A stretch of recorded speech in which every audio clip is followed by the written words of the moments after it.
Magic and Mystery in Tibet by Alexandra David-Neel, Chapter 3, a continuation. The Miraculous Tree of Tsongkhapa. The monastery of Kum-Bum owes its celebrity to a miraculous tree. I borrow from the Kum-Bum chronicles the following details about it. In 1555, the reformer Tsongkhapa, Tsongkhapa,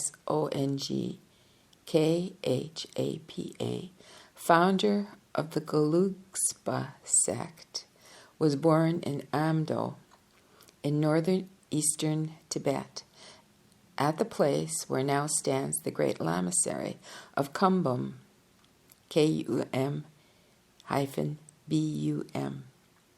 A short time after the child's birth, the Lama Duchen Karma Dorje prophesied that his career would be an extraordinary one, and he advised his parents to keep the spot where his mother had been delivered perfectly clean. A little later, a tree began to grow there. Even today, beaten earth is used as the floor in most houses in Amdo, and the natives sleep on cushions or carpets spread on that floor. This makes it easy to understand the tradition according to which the tree grew out of the blood that had been spilled during the confinement and the cutting of the umbilical cord. At first, the sapling did not bear any peculiar signs on its leaves, but owing to its miraculous origin, it enjoyed some fame and was worshipped by people of the neighborhood. A monk built a hut next to it and lived there. This was the beginning of the present large and rich monastery. Many years later, when Tsongkhapa had already begun his reformation work, his mother, from whom he had been separated for a long time, wished to see him again and sent him a letter to call him back. At that time, Tsongkhapa lived in central Tibet. During a mystic meditation, he understood that his journey to Amdo would benefit nobody, and therefore he only wrote to his mother. With his letter, he gave to the messenger 2 pictures of himself intended for his mother and his sister, a sister of Gyalwa Senga, Gyalwa Senge, Lord of Science and Eloquence, the patron of intellectuals, and several pictures of Demchog, Demchog, a deity of the Tantric pantheon. When these objects were handed back to the family of the reformer, the latter, exercising his magic powers from afar, caused the picture of the deities to appear on the leaves of the miraculous tree. The print was so neat, so perfect, according to the legend, that the most clever artist could not have drawn them better. With the pictures, various other marks, and the 6 writings, in quotes, 6 writings. And then it says in brackets, the formula in 6 syllables, Om Mani Padma Hum, Aum Mani Padme Hum, appeared on the branches and the bark of the tree. This is the origin of the name Kum-Bum. Quote, 1,000 images, end quote, by which the monastery became known. In the account of their journey in Tibet, the French fathers Huc, Huc, and Gabet, Gabet, affirm that they have read the words Om Mani Padme Hum on the leaves and the trunk of the tree. Now, what kind of tree did these 2 travelers see?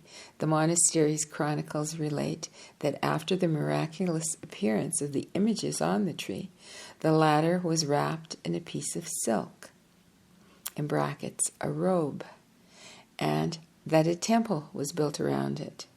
Was it an unroofed one? The word chorten, used in the text, does not favor that opinion, for a chorten is a monument with a needle-like top and consequently closed. Deprived of light and air, the tree could not but die. And as, according to the chronicles, the chorten was built in the 16th century, the fathers Huck and Gabet, at best, could only have seen the dried skeleton of the tree, but their description applies to a living one. The chronicles mention also that the miraculous tree remained unchanged in winter and summer, and that the number of its leaves was always the same. We read again that once upon a time noises were heard inside the chorten in which the tree stood. The abbot of Kum-Bum entered it, cleaned the space around the tree, and found near to it a small quantity of liquid which he drank. These details seem to indicate that the tree was in a closed room, but seldom entered, while the wonder of keeping its leaves during winter,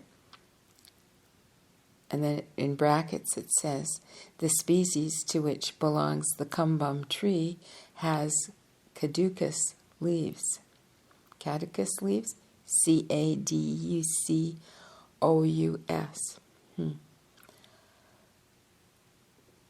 So it says,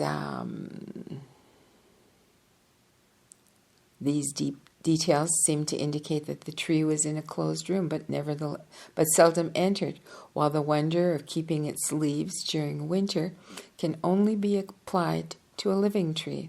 It is difficult to find one's way amongst these conflicting accounts. Today, a chorten about 40 to 50 feet high, in which the original tree is said to be enshrined, stands in the middle of the gold-roofed temple. Yet, when I lived in Kum-Bum, the lamas said that the shrine had been erected only a few years ago. In front of that temple grows a shoot of the miraculous tree, surrounded by a railing, and is venerated to a certain extent. Another larger tree, which is also believed to have originated from the miraculous tree, has been transplanted into a small garden before the temple of the Buddha.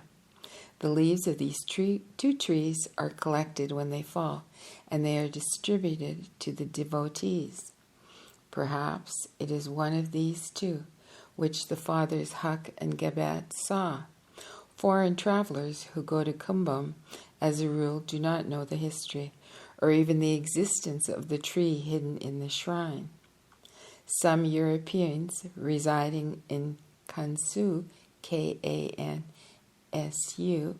which is the Chinese province on the border of which Kum-Bum is situated, have told me that they have read Om Mani Padme Hum on the leaves of the living trees. However, lamas, pilgrims, and monks of the monastery, in brackets, about 3,000 men, do not notice anything peculiar about these leaves, and even listen with scornful skepticism to accounts of the foreigners' visions of the sacred trees. Nevertheless, their modern attitude is not supported by the old chronicles, which affirm that all people of Amdo saw the miraculous imprints on the tree when they first appeared about 400 years ago. And I'm going to pause here and continue next time. Till soon.